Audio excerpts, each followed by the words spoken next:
Aujourd'hui, histoire de course et de Formule 1, on va vous parler de Onyx Monetron, le casse du siècle en Formule 1.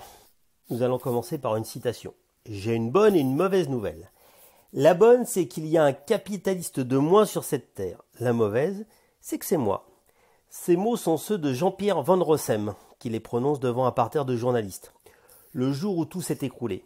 Avant d'en arriver là, il y a eu la prison, les filles à la cuisse légère, 108 Ferrari, des jets privés, des yachts, une écurie de Formule 1 et un algorithme réputé infaillible, ou presque. Jean-Pierre Van Rossem est né en 1945 dans une modeste famille flamande. En 1970, il a arrêté une première fois pour une affaire de faux en écriture. Il est alors étudiant en mathématiques et économie. Derrière les barreaux, il s'en fait la promesse. Puisqu'on n'est rien si on n'est pas riche, il va devenir milliardaire. Le 68ard aux cheveux longs élabore dans l'ombre un modèle mathématique supposé anticiper les mouvements boursiers. À sa sortie, il crée sa société, Monetron. Ce sera le début d'une des plus retentissantes histoires d'escroquerie financière des années avant Madoff. Ses premiers clients seront les parents des étudiants à qui il donne des cours du soir en économie. Un jour, sentant une victoire du parti de gauche aux élections hollandaises, il parie avec eux. Le parti adverse est archi favori. Tous les étudiants qui ont misé quelques euros sont certains qu'ils sont perdus à jamais. Mais contre toute attente, le soir à 20h, le résultat tombe en leur faveur. Van Rossem et les étudiants ont fait x13. Van Rossem invente une histoire d'algorithme. Les étudiants rentrent chez leurs parents et deviennent les premiers commerciaux du nouveau gourou. L'argent commence à arriver et Van Rossem perfectionne sa technique. Il prétend qu'il suffit d'injecter des sommes colossales dans les marchés financiers pour arriver à prévoir, au moyen d'une équation dont il a le secret, les réactions des autres investisseurs. Le tout est géré par un énorme ordinateur caché dans une pièce derrière le bureau de Van Rossem, endroit où, bien sûr, personne, sauf lui, n'a le droit d'aller. Van Rossem a réponse à tout. Il promet une probabilité de gagner de 9 sur 12, contre une commission de 5% seulement. Finalement, comme toujours dans ce type d'arnaque, les premiers clients seront les meilleurs attachés de presse de Monetron. Le bouche à oreille devient mondial, Van Rossem reçoit de l'argent des quatre coins du globe. Il a la tête d'une fortune de plus de 900 millions de dollars. Van Rossem aime les yachts, les jets privés, les femmes, les cigarettes, mais aussi et surtout les voitures. Après avoir acheté sa 10e Ferrari, Enzo en personne le convoque à Maranello pour un déjeuner. Van Rossem ressortira peu impressionné de cette entrevue. Enzo ne m'a parlé que de filles pendant 2 heures. Cela n'avait aucun intérêt.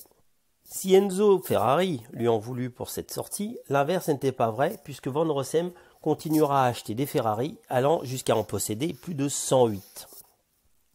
Et qu'est-ce qu'on fait quand on possède des avions, des Rolls, des Palaces et des Ferrari?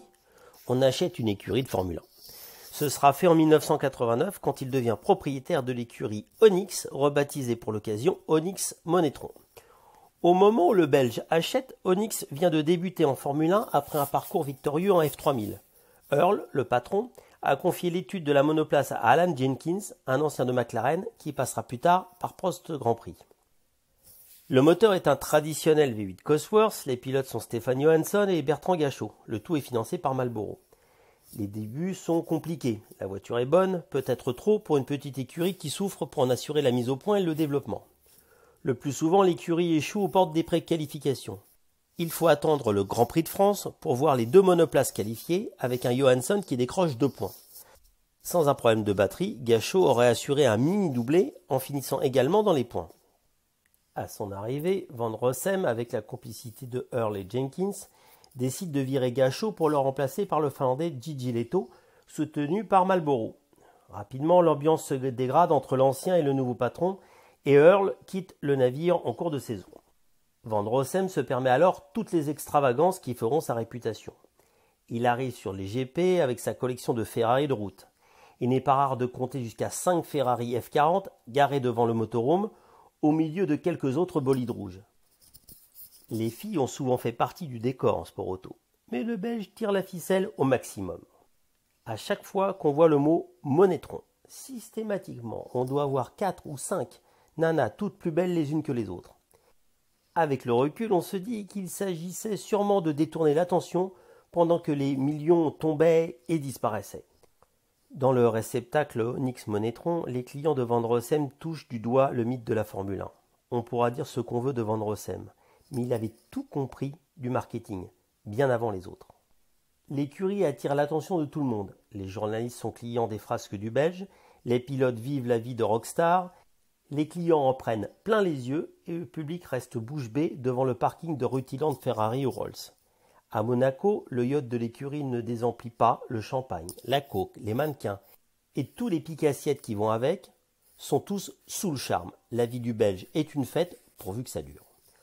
En coulisses, cela s'agite de partout et rapidement, Onyx Monetron fait l'actu de la Formule 1. Non seulement il révolutionne à sa manière les paddocks en affichant ostensiblement ses millions, mais le pire, c'est que les résultats en piste ne tardent pas à s'améliorer. Johansson ira jusqu'à signer un podium retentissant au Grand Prix du Portugal. Du jamais vu pour une écurie débutante, à comparer par exemple aux performances d'Andrea Moda. Van Rossem promet à qui veut l'entendre qu'il fera revenir Porsche l'année après en tant que motoriste de son écurie. Dans l'univers policé de la Formule 1, les frasques du Belge ne passent pas inaperçus. Même en plein dans les années fric, l'étalage de monnaie ne plaît pas à tout le monde.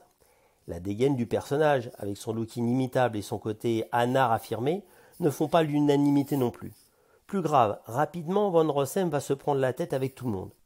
Le milliardaire finit par se lasser de la Formule 1 après quelques mois seulement, et ce, malgré une belle récolte de 6 points sur la deuxième partie du championnat.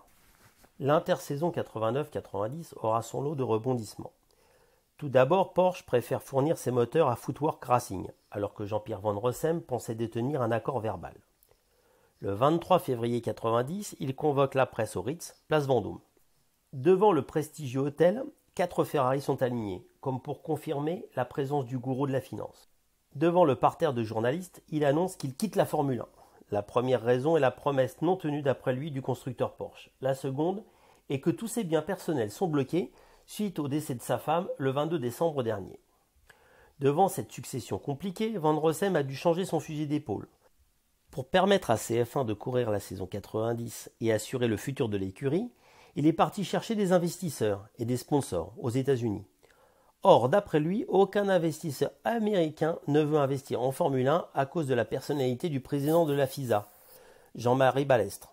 L'équation avancée par Van Rossem est la suivante. La plupart des financiers américains, banques et investisseurs sont juifs, et ils tolèrent assez mal de confier leur argent pour sponsoriser une organisation dirigée par un ancien nazi. Pour les journalistes, c'est une demi-surprise, tout le monde étant au courant en off du passé trouble de Jean-Marie Balestre.